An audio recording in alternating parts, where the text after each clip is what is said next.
Welcome to New Realities. My name is Alan Steinfeld, and each week I like to present people who are, say, leading the edge of new thought, bringing new ideas to the public and expanding what we know and how we know what we know.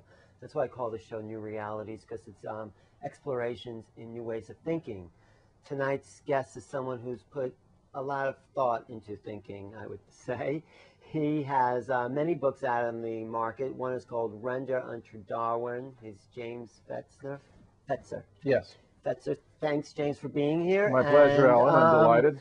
You know, you have Unto Darwin, so you're coming from a very scientific perspective, right, about the shape of the world. And I think what you're saying in this book is that religion has no place in influencing any kind of critical thinking, which I totally agree with. Is that what you're saying? That actually is the basic theme. Now, the purpose for writing the book is because we have so many issues where religious attitudes and articles of faith are affecting public policy in relation to what is being taught in the public schools, what kind of practices that researchers can pursue, even what kind of advice that pregnancy counselors can provide to their patients. And here it seems to me that the effect of religious beliefs on these actions and inhibiting and constraining them has been overwhelmingly negative. Right, and I totally agree with that. But and you know, I'm in agreement with that. You know, traditional religion has no place in stopping the movement of science. But where the perspective I like to take is not as religious belief, but possibly a spiritual aspect to who we are. So I think we are spirit in bodies, and I think that there's a science to that we have yet to discover. Are you with me with this at all? Well, I've done actually a great deal of research on the nature of mind, consciousness, and cognition. Yes, that kind of stuff. In other books than this. I know. So where in this case, Alan, what I'm dealing with is the scientific status of evolution versus creationism, creation science and intelligent design, and the ramifications of religious views for stem cell research, abortion, cloning, also prostitution, pot, flag burning. I'm with you on all that, but let's go into the whole metaphor or the whole understanding of what is consciousness, and the basic question, not to promote any religion, but in my belief is that the age-old question is, what comes first? Science, as far as consciousness, did evolution happen to create consciousness, or did consciousness descend to create the body? Isn't that the age-old question between the two? Well, the question that emerges is, what would be the evolutionary benefit of consciousness such that it would evolve? Or did consciousness descend into matter and evolve the flesh? Well, that's more akin to a view of God as a creator, because if there's God as a creator, then if God has consciousness, then his consciousness anticipates or precedes the existence of the world. Right, but I don't like to use the word God because consciousness is such a catch-all word. How do you define consciousness? Well, let's put it this way. There's a common view that thought presupposes language, that all thoughts take place in language.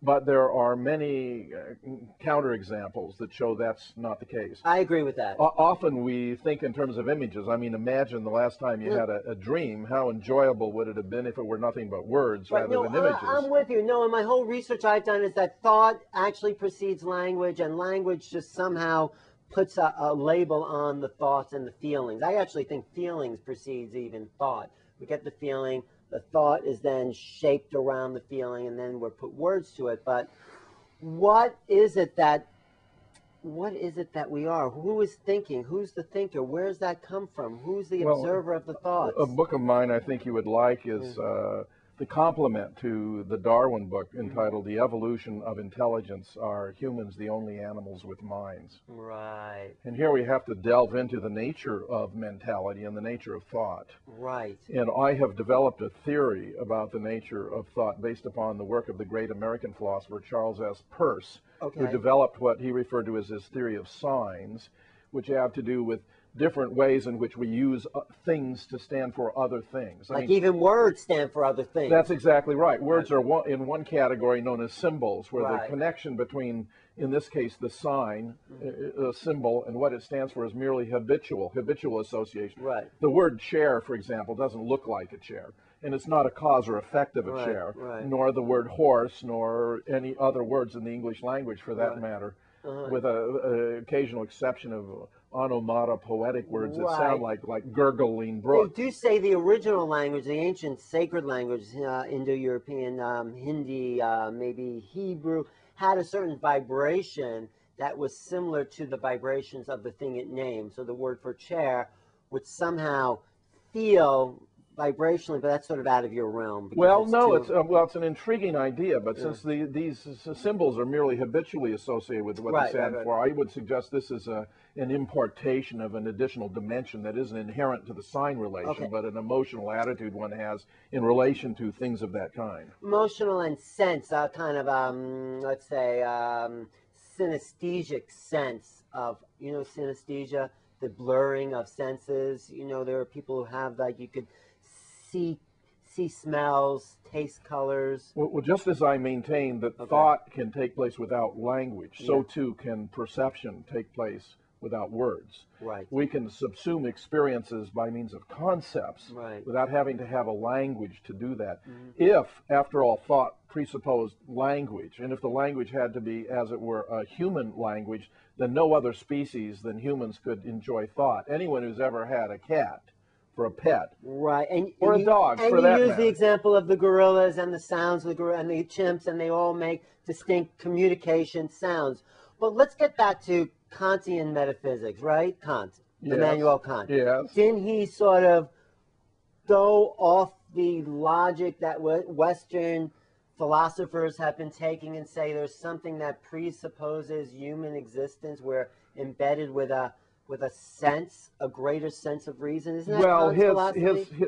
He draws a fundamental distinction between the noumena, as the way things are in themselves, and the phenomena, or the way things are as experienced, and observes that the only access humans have to things is through experience, and therefore while we can have knowledge of phenomena, we cannot have knowledge of noumena. Of the actual thing itself. In itself, as it were, which is somehow independent of human experience. Don't you agree with that? That perception is tainted by the filters that it comes through, and we never have direct perception? Well, I think I would probably embrace a multi-perspectival point of view here, where what the thing is roughly equivalent to the sum of all the different ways it could be perceived, because you're talking about a causal interaction between the thing perceived and the perceiver. So the perception arises as, and if the thing can give rise to those different kinds of causal interaction, then obviously it has the potential to give rise to those causal interactions. And roughly what it is to be a thing of a certain kind is to have a certain set of potentialities. It's all those ways in which a thing can interact with anything else. It's like a ball. A ball is really all the things you can do with it. You can roll it, squeeze it, throw it. And it's whatever you choose to. Now you said that's a multi-what? Perspectival. Well, funny you'd bring that up, because I think multi-perspectival is the way I see evolution, and Darwinian evolution, in the sense that, this is just my perspective, of course there was evolution. Things obviously evolved from single cells to greater cells to multicellular organisms, reptilians, amphibians, birds, mammals, all that, up to humans. There's no disagreement in that. But where was the intention of that? Well, you know what I'm saying? From a scientific point of view, there isn't any intentionality about it. There's no teleological. In fact, basically what Darwin was trying to do is give a mechanistic explanation for what otherwise might appear to be the result of a designer's handiwork. Right, and that's the limitation of science. The mechanism is what separates it into parts, and I think there's something greater. There's a cause to life itself. There's a reason. You are more than your body. Would you say that? Well, more than your body, you are, like other things, all of your potentialities. And Would you that say- includes your capacity for thought. But would you just say the thing that's thinking you is just a fact of biochemistry? Well, I am a kind of entity that happens to have the capacity for thought, which seems to presuppose some kind of neurology. But what is the, let's say, ghost in the machine? What is it that's running the machine itself? What is the energy in this body besides just its biochemical interaction? Well, actually, I hold with Gilbert Ryle, who introduced the concept of the ghost in the machine, that ultimately we have to understand who or what we are dispositionally. We are the totality of all the ways we would act or behave under an infinite variety of circumstances. Right, but what is it that animates this body? What is that thing? Well, the animation, I mean, is life that is akin to other forms of life and having. But what is life? I guess I'm saying. Well, typically the capacity to ingest, digest, excrete, mobility, reproduction capability of some sort, and in the case of higher species, some sort of mental capacity. But that you're just saying then life itself is a biochemical machine is what your point of view, which is okay, you can have that. Well, but the fact is, Alan, that human beings are very complex because the variables whose values affect our behavior include our motives, our beliefs, our ethics, our abilities, and our capabilities, so that we enjoy a great deal of behavioral plasticity and cognitive versatility. I'm with you on all that. The science is, you cannot argue with the science. I'm just trying to do a little thing on top of that, like all the near-death experiences that people have had where they've seen themselves outside the body. How do you explain that? Well, actually, it's nice that you raise that example because for the last 10 years I taught a course on science and pseudoscience, and one of the subjects we discussed was near-death experiences. Okay. And these near-death experiences have certain commonalities and a sense of detachment from one's body. Exactly. Bright lights. Exactly. And transportation through space. Okay. Well, it turns out, fascinatingly enough, that individuals who are suffering oxygen deprivation to their brain have exactly those experiences, so that it appears to be a phenomenon that occurs through oxygen deprivation. And what's fascinating about that is when we die, our brain undergoes acute oxygen deprivation. So it's actually well described as a near-death experience, but it's not literally an out-of-body experience. It's a phenomenon that you undergo when your brain is deprived of oxygen. I think the oxygen deprivation may cause the experience, but the observer of that experience, because people have, gone out and seen the doctors, they've been aware of things, and you can explain all that with physiology. Well, just exercise your imagination, Alan. Imagine how many times you've envisioned yourself in a certain situation you were never actually in, but would have been pleased had you been, or but perhaps people have heard actual things. I'm going to give you a book by a doctor who actually confirms this, and people have come back. So you don't buy any of that. That's all. No, you haven't had a spiritual experience yourself. Well, a spiritual experience.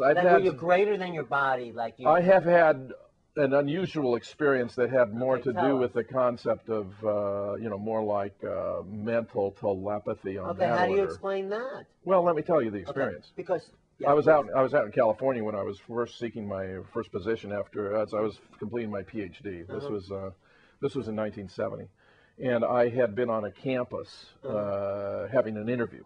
Okay. And returning from the campus, I was in the San Francisco airport. And as I went through the airport, I had this very strange experience. I felt that I was dying. I went into the men's room. I started feeling my face, squishing my head, saying, this is really, really weird. I was flying back to Bloomington, Indiana, and I was met there by my ex-wife and my girlfriend. I hit the car with her new husband before I saw them.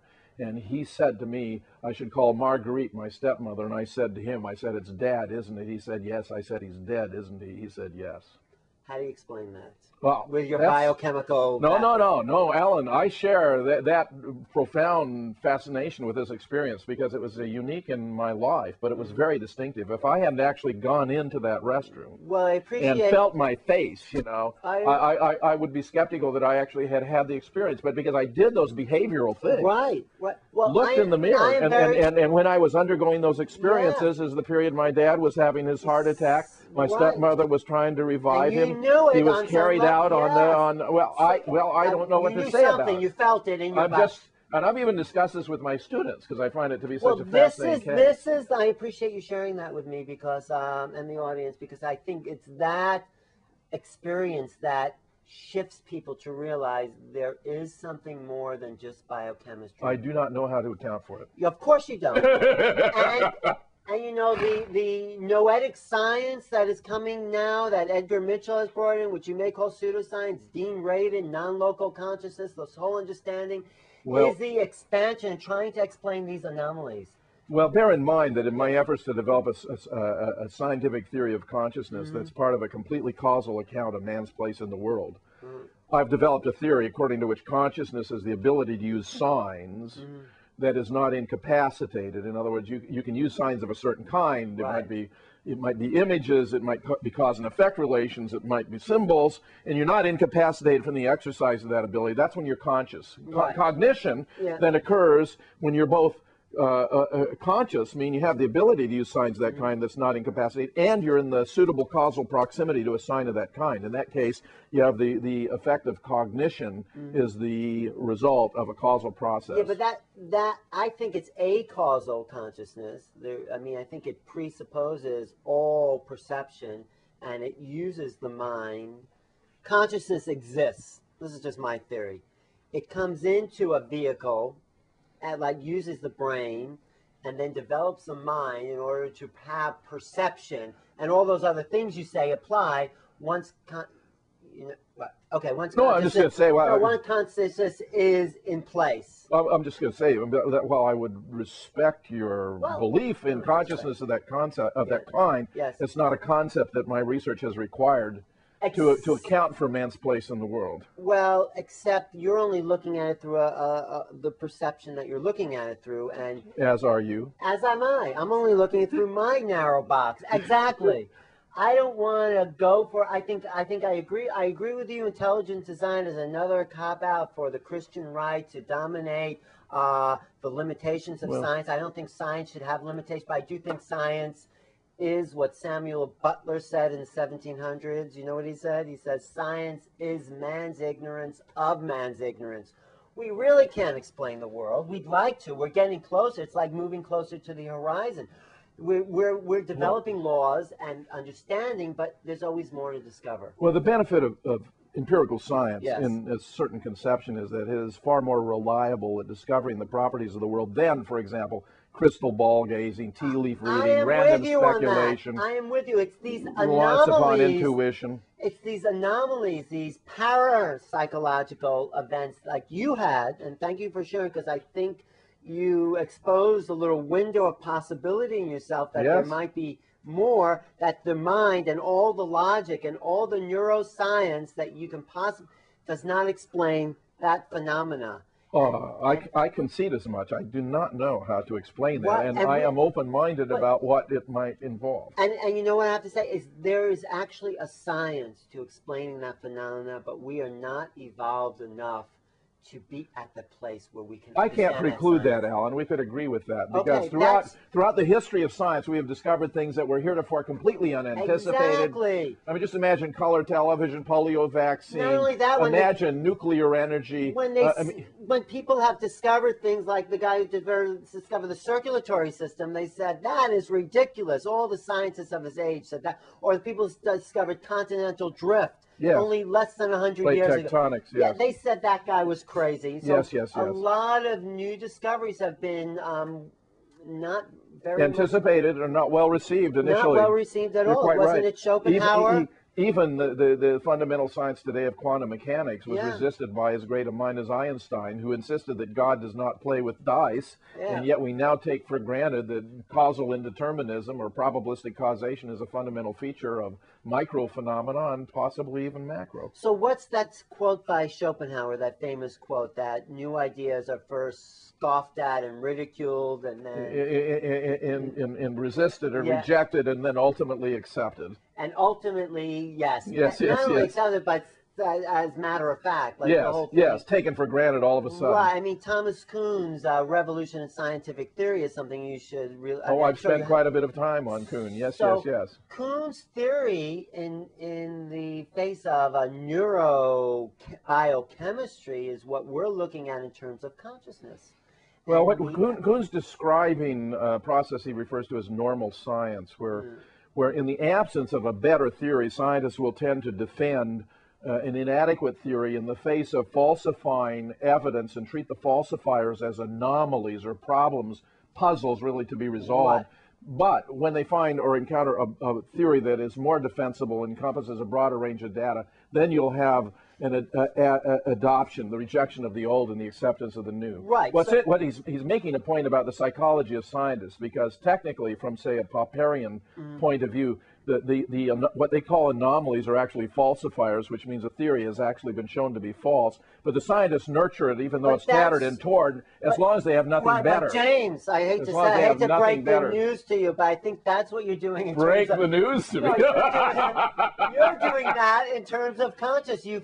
There's an anomaly here that you're still trying to explain through neuroscience, and we need to expand the theory of what consciousness is in order to take in the anomaly. Well, if I find enough data supporting aspects of a reality that the theory of consciousness that I have articulated cannot embrace, I will of necessity have to contemplate its extension or revision. Well, look at Edgar Mitchell's understanding of noetic science. Non-local consciousness is a non-local phenomena. Is that? Well, the problem here is, Alan, that the consciousness is one of the most vague and nebulous notions of them all, and there are multiple concepts of consciousness, of which I have investigated many. I can only offer you the account that I have provided, which distinguishes between many levels of consciousness, but rooted in its root conception is that consciousness involves the ability to use signs, to think in terms of things that stand for other things. I'm using consciousness in the terms of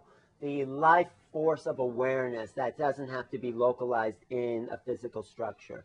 Yes, you are. And that's a different definition. And what I'm talking about is something that involves causal interaction between an organism and the world and how it processes information and utilizes it and how it affects its behavior. And I'm using acausal, and I think the ideas that Bruce Lipton puts forth in this video, an interview that I did with him, combines the best of evolutionary theory and science with this acausal definition of consciousness. And if you look at some of the noetic science experiments of people like Dean Radin, do you know who Dean Radin is? I do not. There's something called noetic science, which is the science. I've heard the phrase, but I'm not explored it. The science of knowing, nous. Right. Which actually nous mind. Nous mind means. Nous means mind. Right. So this is a mind science. This is what people like Bruce Lipton, Candace Pert, they're saying there's a greater science of non-locality. Dean Radin did this experiment with people, and he had them flash be me and you, and we're both in different rooms, and we're hooked up to electrodes, and I'd see your face up, and certain things would light up in my mind with your face. Now, with certain electrodes. So they did, and certain things would then light up for you when I was looking at you, this non-local conscious. So when I was looking at a picture of you, you'd get certain reactions in your brain, right? This is what Dean Radin proved, and I would also have certain reactions. But whether he proved it or not would depend on whether it, satisfied certain rather strict standards for controlled experiments. Well, I will actually show you his, and then you can. I think it's worthwhile exploring on a non-anecdotal. Well, it wasn't anecdotal. He's a real scientist, and he's been paid. But I mean, I don't know if it would fit your criteria. Remember the mind-reading experiments that you find portrayed in Ghostbusters for. That was a. It was a comedy, but it was the cards, the. Okay, I mean we're almost out of time, so I think I've almost have you converted to. If you say so. Alan. No. But I think there's a little window of opportunity because I am with you on the hard science. Nobody can argue. If you're asking me, are there phenomena out there that appear to involve degrees of consciousness or mentality that I do not believe I can explain today, that's absolutely true. Anomalies, not you, but anomalies in neuroscientific interpretation of the mind-brain phenomena. anomalies that cannot be explained by neurobiological chemistry. That's what I'm saying. I mean, you've admitted that. Well, I've sought to explore them in courses on science and pseudoscience. So I mean, I'm open-minded about their capacity if they can satisfy suitable criteria of scientific significance. Right, but I think pseudoscience is a sort of derogatory term for science that is yet to be fully developed. The criteria for scientific significance are a matter of degree. They include the clarity and precision of the language in which a theory is expressed, its degree of testability, its explanatory and predictive significance, and the extent to which it's been confirmed by the evidence. So right, but I think reductionist science is on its way out. Well, this is non-reductionist, and certainly I think that mentality and all kinds of social interactive behavior and so forth are emergent phenomena that only occur at a certain level of complexity. So I'm utterly open to that. Okay, good. I'm going to put you in touch with. I mean, I'm just a surveying, but there's people who really studied this. As many people that I think you would be a great discussion to have with them. Well, I would enjoy it. Yeah, many just as I have enjoyed this. Well, thank you, James. Thank you, Alan. James is a wealth of information. He has many books out, including Render Unto Darwin. He's also involved in the 9/11 Truth Movement. He has a lot to say about that, and we'll probably pick that up on some other shows, or you can see it on Further Down the Rabbit Hole with my good friend Paula Gloria. So I've been talking to James Fetzer. Just a few closing. Same as the wine. Same as the wine, Alan. Fetzer. Fetzer, same as the wine. We're related to the vineyard, but we've never quite sorted it out. Now, can you just talk about just a little bit in the last minute that we have? I'm only going to talk about 2 minutes. Let me just mention, Alan, because you're so interested in consciousness. Yes. That I have quite a few books in this area. Okay. Well, but some of my technical books are very expensive. I'll just mention one in particular. There's a Philosophy and Cognitive Science in the second edition. That's a paperback that is a very accessible introduction to philosophy and cognitive science. Published second by Paragon. Okay, we got that. Good. Now, you think, just a separate subject in the last minute here, that you think that the government has been influenced by these Christian fundamentalists in order to... Yeah, you might want to read the subtitle of the book, Philosophical Aspects of the Christian Right's Crusade Against Science. Now, how does this deals a lot with how religious beliefs have interfered with research on stem cells, on cloning, on abortion, and why we need to take those unjustifiable religious beliefs out of the political arena. Okay, now how is this politics influence the kind of mind control of the public? I mean, just as far as 9/11. Well, that's a separate category, except that it appears to me that the Bush administration has been stacking the government full of right-wing zealots, that they have been using a covert religious test, as in the case of these attorneys, the federal attorneys, so that when this liaison who claimed she was going to take the Fifth Amendment resigned, she said she hoped that God would bless and guide Alberto Gonzalez. That to me was very telling. Yeah, religion is not supposed to be involved here in these appointments, and it's another case where it has been improperly. Except our money says, in God we trust, so that's a whole nother, thing in the Illuminati. Anyway, I've been talking to James Fetzer as the wine, and my name's Alan Steinfeld, and this is New Realities, and thank you for watching. Email me, newrealities@earthlink.net. Thanks, James. Thanks, Al. Okay. Pleasure. Good. Yeah. Okay, we'll get it on YouTube. Okay. Fun. That's okay. Yeah, I love